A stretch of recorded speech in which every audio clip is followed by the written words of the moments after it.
What happened to Kevin Hunter, the homework guy? Hi, it's me, Kevin Hunter. This is a question that I've been asked by many viewers and others. What happened to you? It's one of the top searches on Google for me since 2021. Today I'm here to solve the mystery. I didn't tell this story earlier because, as you'll discover as we unwind the story today, it was way too painful for either of us to talk about. For that reason, I haven't really talked about the horrific experience that I endured in a hospital in Rapid City, South Dakota, with Liz by my side. AI says, in 2021, Kevin Hunter, known as the homework guy, experienced a significant health event that led to his hospitalization. It was actually COVID and double pneumonia. He took a hiatus from his YouTube channel where he provides car buying advice. Upon his return, he expressed gratitude to his audience and began concluding his videos with the phrase, "God bless you all." This change suggests that Hunter's experience may have deepened his appreciation for life and his audience, prompting him to share this sentiment at the end of his videos. Well done, AI. That is indeed what happened, and I'll get to that. But before we start, let me quickly say that for personal health reasons, I was never a candidate for a COVID vaccination. Like some people, I had been previously vaccine injured. It happened to me in the Army, and following that autoimmune reaction, I was advised to never get a vaccine again, or I'd never be able to walk. I eventually solved those effects with a total dietary makeover. So, for some people in my audience who shamelessly came here in the attempt to force their opinions upon me and then try to ridicule me for not being vaccinated, you did so out of pure ignorance and maybe a little stupidity. Ignorance of my personal health situation and ignorance of all the now widely known detrimental effects of the vaccine. You said I needed to issue a public thank you to the healthcare professionals, when in fact, by the end of this story, you'll recognize that I need to sue them. The amazing Elizabeth joins me now to help me unravel this hospital story. I couldn't tell it without her. She happens to be the person whose intervention in the hospital helped get me out of there alive.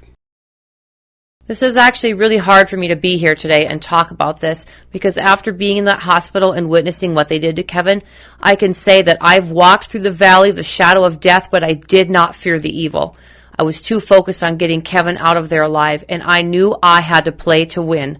We're going to share some details so that you understand why I say that. First, I want to share an important fact that I will come back to. I didn't know this fact until we requested the hospital records for Kevin after checking out of there. One of the first tests they give a COVID patient at check-in is a D-dimer blood test. A D-dimer test checks the tendency of blood to coagulate, and actually this test is used to test snake bite victims.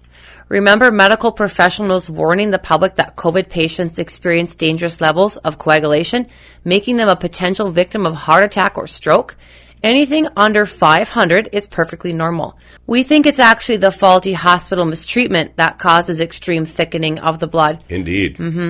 For example, although Kevin had been sick for weeks when he went in, Kevin's D-dimer was only at 397 at check-in, well in the safe zone. Now, I want to shift to talking about a drug initially known as Remdesivir. Eventually, they tried to hide it by changing its name to Veklury, in part because the public was quickly learning how dangerous it was. Remdesivir was pushed hard by the CDC and the infamous Fauci for COVID patients. The drug is actually a toxic killer, and they knew it. Transparency about dangerous drug side effects is essential for informed patient consent, and this hospital did none of that. In fact, we only learned from his hospital records that they injected this drug into Kevin's IV in his left arm at 11 p.m. at night when he was already asleep. Sound asleep. What is possibly fair or honest about that? Since when does hospital care and administering toxic drugs turn into a sneaky business? Kevin had no chance to say no. Every patient has the right to be informed of all potential risks of any drug, especially this one. The list of dangerous side effects will shock you. Liver and kidney toxicity, 2 critical organs for human health. You can't live without either one. There's also negative cardiovascular effects, bad gastrointestinal effects, respiratory issues, and even difficulty breathing and shortness of breath. How does that cocktail sound for a patient already struggling with double pneumonia and low oxygen levels? That's the only reason he went in to begin with. For many, it was the kiss of death, But for Kevin's long-term health, just how important is the heart, gut, and lungs? See what I mean? What we don't know is how much hidden damage Kevin endured from the cocktail of drugs he was put on, and internal damage he may still have that may have shortened his life. We had 4 young children together at that time. Because there are so many potential areas of organ damage to cover, our daily rehab protocol in use today takes many things into consideration. If you wonder at any point, we would absolutely love to hear from an attorney with courage out there who could help us sue this hospital and maybe even the CDC for their mistreatment of Kevin. We tried contacting many law offices immediately following Kevin's hospitalization. They agreed that we had a case, but many were fearful of being targeted by the DOJ for taking our case on. So they chickened out. To any attorney in the audience who is even thinking about helping us with this, don't worry about us sharing our story because everything we're saying is 100% documented by the hospital's own records of his time there. And we have it all in writing and printed out. Yep. So a quick flashback. In January 2022, I was still on oxygen after a short rehab stint, but I came back to doing videos relatively quickly because I wanted my viewing audience to know that I had survived, that I was going to be okay. It was hard to speak initially, and I often ran out of breath. It was even difficult and scary getting down the stairs to our recording studio, and I was constantly concerned about a serious injury from falling down the steps. When I look back on those shows, I'm appalled at how sickly and weak I looked and sounded. At the time, I was just happy to be back to normal life. I got something right. It was indeed a life-changing experience that I had in ICU that made me start saying, God bless you all, on the end of our videos. Wait for it at the end because I'll share that story when we're done. In the early days of Kevin's hospitalization, he would come to his window and wave to us down the parking lot below. I was forbidden to actually come in the hospital. It was heartbreaking for all of us. But then within a week, he no longer had the strength to come to the window and wave. He was getting weaker despite their care. That alarmed me, and as I said, unfortunately, the hospital had barred me from coming in to see him. Now remember I said his D-dimer was 397, perfectly safe when he checked in? For the first 5 days, as we learned later from his hospital records, without Kevin's knowledge, they dosed him with Remdesivir every day at 11 p.m. when he was sleeping. There was no way he could have known what was happening and what effect it would have on him, but it's one significant event that nearly ended his life right there in the early days of his hospitalization. I was unaware of the toxicity of Remdesivir at that time or that I'd even been given it. But what I did know is that I was getting weaker by the day. It was confusing me because they kept saying the drugs we're giving you should shorten your hospital stay. I was like, wow, that's great news. I thought, though, if any of that is true, why was I getting noticeably weaker?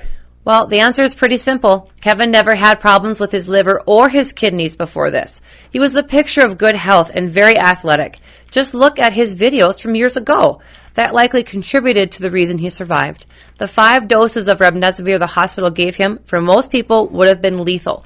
Tons of people died from just 2 doses of the drug, as heard in Senator Ron Johnson's COVID hearing in Washington, D.C. I was 12 days into my hospitalization when they suddenly came in without explanation one day and said, we need to move you to ICU for closer monitoring. I couldn't figure out why that was because I thought I was doing just fine in the room I was in. Excuse me for a short but important interruption. In the original recording of the show, there was so many important things to say that we forgot to share a very important key detail. It has to do with my D-dimer test that Liz emphasized. We discovered from my hospital medical records that the reason they took an increasing number of blood tests was because they had dangerously altered my blood with all the drugs they gave me. Remember Liz saying my D-dimer was 397 when I checked in? Well under the safe limit of 500? That was my own blood test without all the hospital drugs in it. What I didn't know was happening and why I was getting so weak is that on day 10, after they gave me 5 doses of Remdesivir and a ton of other obviously very bad for me drugs, my D-dimer shot up to 4,000. 4,000 on day 10. Imagine that. That was bad enough, right? But then on day 11, my D-dimer increased again, but this time to 8,000. Unbelievable, right? How could I possibly avoid having a heart attack or stroke with a D-dimer result that high? But wait, it gets even worse. On day 12, total disaster strikes. This was the day the hospital staff came in and said they wanted to move me to ICU. My D-dimer test had come back at 16,000, and that is why they wanted to move me to ICU. They chose to avoid an honest explanation, but I was definitely on death's doorstep. A result of 16,000 is more than 30 times higher than the upper safe limit and points to an urgent condition. I was on the doorstep of death, and the hospital had done it to me with their drugs. And when I had got to the hospital, I just needed 2 liters of oxygen, and I could have been sent home with some antibiotics. We would have never known these details without requesting our entire hospital records, so thank God Liz thought to do that. As we already shared, everything we stated here in this show today is documented by the hospital's own records of my stay there. It's their own records that incriminate them. While I've not directly stated the hospital's name, they are the biggest hospital in Rapid City, South Dakota, so you could easily figure it out. I also forgot to mention that it was pure greed that drove this hospital administration. They would have fired the one doctor who truly wanted to help me because I would have gotten out of there too soon for their liking. The hospital medical bill was $2.3 million, and then I heard my own government gave them a 20% bonus for poisoning me with Remdesivir. I understand they would have received an extra $39,000 if they had succeeded in killing me with the vent. It's criminal what was happening in this country, friends. I also want to share that the final doctor on my case in the last few days before I checked out came into my room to introduce himself, showed me his ID, the only doctor in the hospital to do that, and the first thing he said to me, "I've been reading your medical file and I had smoke coming out of my ears because of how angry I was over how they treated you." He pounded the medical file with his fist for emphasis.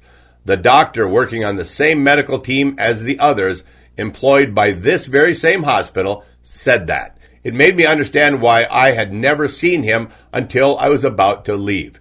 He was admitting to everything we talked about here in this show and would have likely blocked them from doing the horrible stuff to me.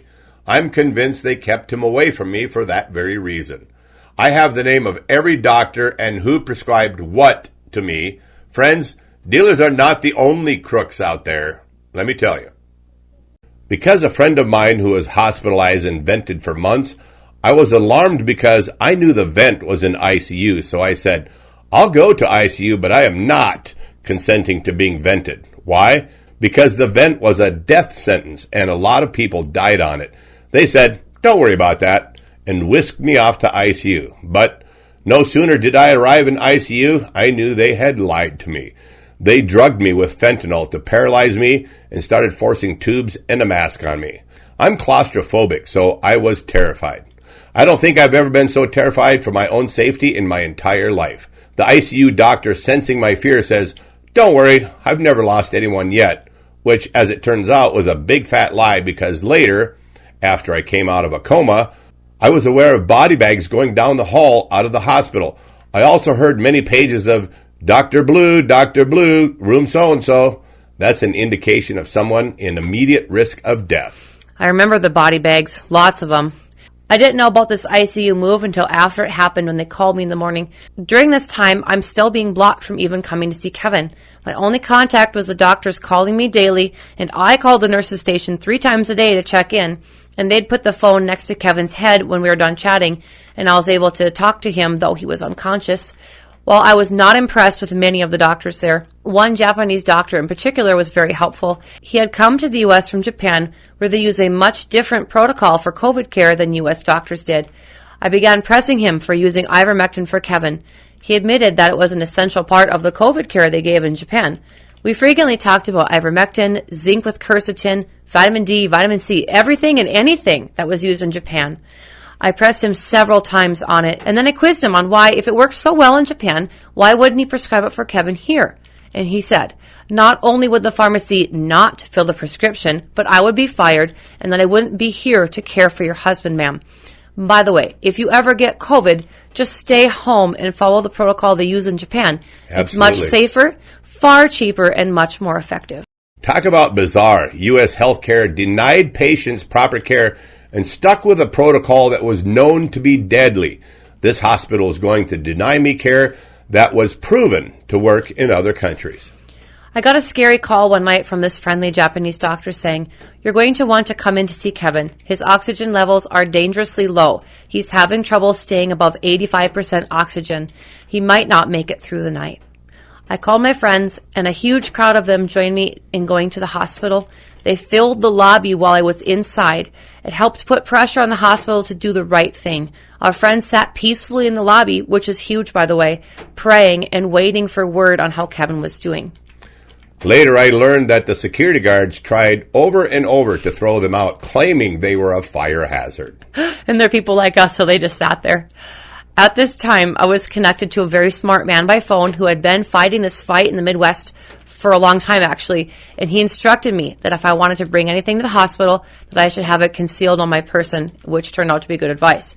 I got into the hospital around 4 p.m., laser focused on my mission, and was given full PPE, a bubble suit, as we called it, because they said I was dangerous to my husband's health. The nurse on duty did allow me to get rid of the rubber gloves, which is very important to me. I anointed Kevin with strong essential oils I had in my pocket and massaged him. It was strange seeing him lying there uncomfortable on his face. The staff came in and roughly flipped him over while I was in the room. He winced in pain because he had his mouth open and those ventilator tubes were like shoved down his throat on him. It just clearly hurt so bad. I was in a coma, but I recall being aware that day that Liz came by my side. I heard her beautiful singing. I could feel her touching me and consoling me. The room smelled different. It made a huge difference in how I felt. If you didn't know, when a person is in a medically induced coma, they can greatly benefit from being surrounded by loved ones, something known to be true for many years in modern medicine. When Liz was with me, it was like getting a break from the nightmare I was living and the repeated needle pricks, which were tons of them, even hearing conversations people had in my room. That first night, I was only able to be with Kevin for 4 hours. In that time, his oxygen levels rose to a steady 88% and stayed there, and at times peaked over 90% miraculously. At 7:30 p.m., the ICU head nurse came in, which was the shift change. Man, she was ornery, and she watched me for a while, singing, praying, and comforting my husband. I know now that the administration sent her there to kick me out. She yelled at the nurse in front of me that allowed me to take my gloves off, and she forcibly ordered me to get some on. I looked her squarely in the face and said, "My husband is dying. I could be a widow in mere hours. I'm begging you to have a heart." Liz tells me she left the room but wasn't gone long. That nurse sent in a hospital chaplain, seemingly to comfort Liz. I don't know what that chaplain was, but she wasn't a Christian. This woman loved having a job that bowed to the hospital administration and all of their misbeliefs, and it clearly wasn't God. She put her arm around my shoulders, trying to steer me away from Kevin, which was a big mistake. When I wouldn't give in, she said I'd have to say goodbye and be gone in 30 minutes. And then guess what? 2 large security guards were now standing outside the big glass windows that these rooms are in and watching me. I was unable to do anything further for Kevin. I started going through his belongings, stalling, just anything to stay in the room. I realized that I should grab some of his vital things, like his cell phone, his laptop, his wallet. When the guards and the head nurse knocked on the glass door, I said, I could be a widow by morning, running a business by myself and supporting our family and my children. Alone, so give me a minute. And some of you wonder why I call her amazing. I knew fighting wasn't an option, so I ripped off the stupid bubble helmet thing that I had to wear, and I kissed Kevin and I promised him I'd return. As I turned to walk out, the 2 strong men grabbed my arms and began to push me towards the elevator. Never before, friends, in my life have I felt hysterical, but the thought of never seeing Kevin alive again was more than I could bear. And you know what? If he were legitimately sick, that would have been something I could deal with. But I was losing the battle to fake medicine, fake healthcare, and that's what really hurt. They were holding him there as a captive. What was abundantly clear to me is they didn't want me in the hospital to witness how bad the mistreatment was that he was getting. At some point, I came out of the coma. I actually had to fight just to get Kevin out of the drug-induced coma. They said he couldn't be awake with the tubes down his throat, clearly. The solution was a tracheostomy, but they refused until his oxygen numbers stayed over 90%. It's a bit of a miracle that Kevin can even speak today, because there's always a risk of recurrent laryngeal nerve injury preventing a person from being able to talk. We had to do reading of lips for a while, and I remember the day that you walked into the room and asked me how I was doing. And I said, pretty good. And she just shrieked. I shrieked, and the nurses just closed the door and walked away ooh. At some point, the cocktail of drugs I was on led to another complication. I mentioned fentanyl in ICU earlier. It's a drug known to increase risk of internal bleeding when combined with blood thinners or if it's overdosed, both of which were happening. They overdosed me 5 times in ICU on fentanyl. I started bleeding internally and had to have 4 blood transfusions to save my life. And that was a terrifying time.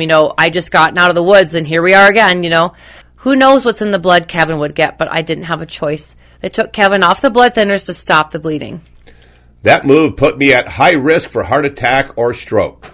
Somewhere along the line, I did have a stroke, and I'm still dealing with the consequences of it today.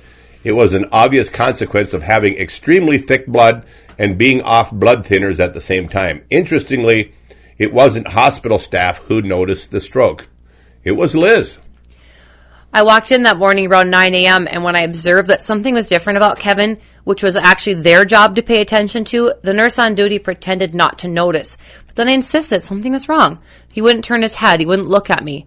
Although she took her good old time about it, she eventually got around to pulling the code blue alarm. When it happened, I have a hazy recollection of the room filling up with people and an emergency effort being underway.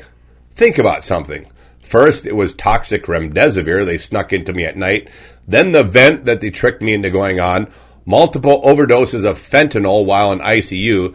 Internal bleeding, needing 4 blood transfusions to save my life. And a damaging stroke to boot. I was bedridden the entire time. I had no strength left to even sit up in bed on my own. I couldn't even crawl on my hands and knees without falling on my face. Today I still have problems with my hands. My left hand here only partially opens. My right hand opens enough to shake hands. And now I'm able to hold a hammer again for the first time in a long time. Now, let me explain why I've added God Bless You All to my videos. I want you to listen closely as I share this part of the story, which to me is the most important part. During one of my near-death experiences, I met Jesus. First, think about something. My Lord and the angels in heaven had witnessed everything Elizabeth did for me in the hospital. She was heaven sent. Leading up to this time, I had been tortured constantly by a very satanic effort on the part of the hospital. On the night I met Jesus, I found myself at the gates of heaven with extremely bright light showing around the gate. I was compelled to walk through. On the other side, surrounded by a cloud of angels, stood Jesus himself with his hands out to me. I walked up to him and put my hands in his. I looked into his face and I said, "Thank you, Lord, for being here for me." He knew I'd tell this story to others and to you guys someday, so his response is for all of you believers out there. In the kindest voice I've ever heard, he said, "Every step of the way." At that time, my beautiful bride came in and wrapped me in a warm embrace. He looked at her and I looked down at her and said, "Lord, of all those here on earth, this is who I love the most." An instant murmur went up in the cloud of angels that were around him. Having witnessed her servant attitude towards me in ICU and throughout my hospital stay, in one voice they said, "And rightly so." It was like a single voice of a large crowd you might hear in a coliseum. Then a silver cloth was dropped from above, and it came to rest on her shoulders with the word "Blessed" and her name on the back. My eyes filled with tears. It was such a comforting place to be. I wanted to ask Jesus if I could stay, but without me even asking the question, and this is why I know that he answers unasked prayers, he answered my thoughts with my little unborn daughter running behind me, giggling and laughing. I knew I had too much to live for still on earth, and then I said again, "Thank you, Lord, for being here for me." He repeated his kind and assuring words every step of the way. I hope our listeners in the audience take great comfort from that. Those words are equally intended for you. The Bible reserves the word "blessed" for very special people. On a glass plaque in our kitchen, the words read, "Blessed is she whose unselfish love is a shining reflection of God above." While I call Elizabeth amazing, her real title is Blessed, given to her by heaven's angels. We give all glory to God for our family being together and thank him for blessing the Homework Guy mission and helping us grow our team. We've expanded a lot since Kevin came home. We're thankful for it. We're thankful that we can work from home and support so many people. I'm Kevin Hunter, the Homework Guy, home of the only totally hassle-free car buying service, signing off on behalf of the blessed Elizabeth and the entire hassle-free Homework Guy team. Thank you all for listening, and I hope you share this message.